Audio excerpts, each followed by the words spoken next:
Welcome back. Glad you're still hanging in there with me. We are finally to the parts and pieces of the New Horizons Choice Process Program. Now, of course, we're going through the principles of my book, Figure It, Face It, and Fix It. And in the book, we are now on Chapter 5. The program is outlined between Chapter 5 and 10. There are 6 different elements of the program. I want you to visualize something. Let's say that there's a plateau, and you're running around on this plateau. We're going to call this plateau your happiness plateau. And when you're running around on this plateau, you are happy, you are confident, you're feeling on top of the world. That's where you want to be in your life. Well, what's holding this plateau up? Because it's suspended from the earth and it's being held up by 6 different columns. Each of the columns are necessary. If I took one column away, that plateau would list a little, compromising the integrity of it. No, this plateau, your happiness plateau, needs 6 columns to be able to hold it up in a stout fashion. What are those 6 columns? The 6 phrases of our program, each representing a wealth of information that you will need to know in order to make your journey of recovery successful. One of those pillars is I want to use. I can use. However, once and it's over. So in this moment, I choose to accept temporary discomfort so I can get my benefits. Those are the 6 pillars that are holding up your happiness plateau. Now, if we take those 6 phrases, the first 3 of those phrases are what I call your truth phrases. They're my truth. There's what I've decided are my truth. And if I don't fudge on that truth, I'm going to be solid. The last 3 phrases are what I call declarative phrases, meaning I'm declaring this is what I'm going to do. So here we are with our first truth phrase.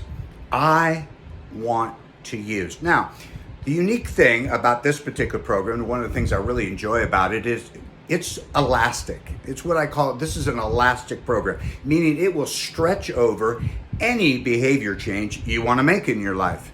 Of course, the book is written from an addiction and recovery from substance abuse type of angle, but people use this program to address any behavior challenge that they want. Any unwanted behavior can be addressed through this program methodology. Have anger issues, you can use this program for it. Have procrastination issues, you can use this program for it. Have dietary issues, you're eating too much sugar, whatever it is, you can use whatever the behavior is that you want to extinguish. Boil that down to 1, maybe 2 words and insert it into the word use. So the word use is the only interchangeable word out of all the phraseology. I'm a real stickler on that. All the other wording in there needs to remain intact. Don't mess with it because it could change the meaning of the phrases and dilute it perhaps a little bit. But you can take that word use out and place your challenge in there. For me, when I did this program years ago, I did it to address my drinking. And so in that slot, the word use, I said, I want to drink. I can drink, however, once and sober. For some of my people who are addressing other arrangements, they use other words. For someone who's smoking weed, maybe it's I want to burn. For someone who's doing cocaine, it's I want to do a line. Whatever you come up with, okay? For somebody with perhaps a pornography addiction, I want to surf, meaning surf the net. And so whatever word works for you, that's what you put in there, and it becomes unique and tailor-made, the program does, for your needs. And so here we are with this first phrase. The first truth phrase is true about me. I'm a person that wants to use. And I'm going to be a person that wants to use for the rest of my life. I'm a person that wants to drink alcohol, let's say. Why? Because I've tasted the forbidden fruit. Drinking alcohol warms me up. It lowers my inhibitions. It takes the edge off my day. All of those are true about alcohol use, right? And so that's why I'll never forget how drinking alcohol made me feel a certain way. And so I want to use just acknowledges this propensity that I have inside of myself to want to do this behavior. Just because I want to use doesn't mean I'm going to use, okay? You got to separate those 2 things out. It's just acknowledging this is part of me wants to use. Now, the truth of the matter is part of you doesn't want to use. And those 2 parts are warring one against one another. The part that wants to keep going in your drug of choice and your addiction, and the part that wants to stop. Both are true at the same time, and both of those truths tend to war against one another. Now, I don't want to use.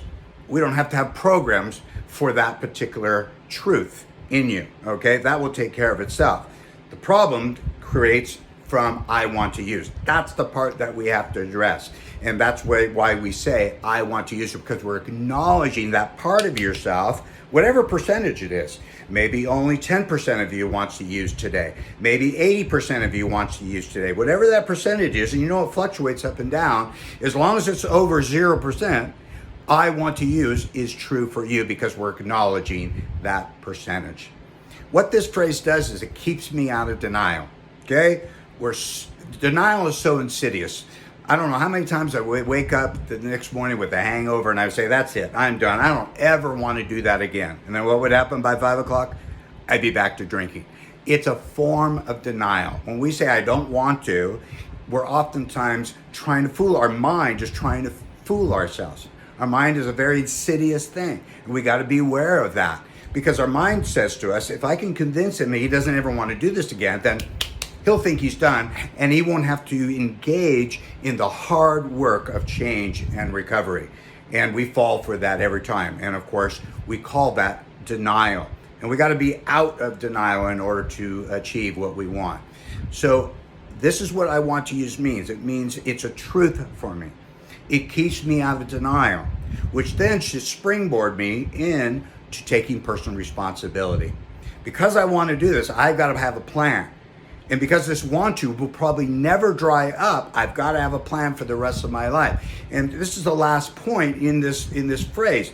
This is not the part we're trying to change. In other words, this program is not designed to make you a person that doesn't want to use. That's impossible. The want to, even if it's a small percentage, will be with you for the rest of your life. And so acknowledging that truth and acknowledging that reality helps me to deal with it. And so that's why it's our truth. This is true about me.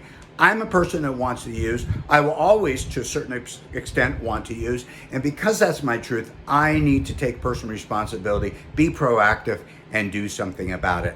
And that's what this whole phrase is. It's understanding the dilemma, okay? When you walk into a 12-step, you have to say, hi, I'm Mark, I'm an alcoholic, or something to that effect. What are they trying to do? They're trying to help you see that there's a problem so you'll do something about it. This is the New Horizons choice process version of that. Acknowledging to yourself, this is my proclivity. I'm a person that wants to use.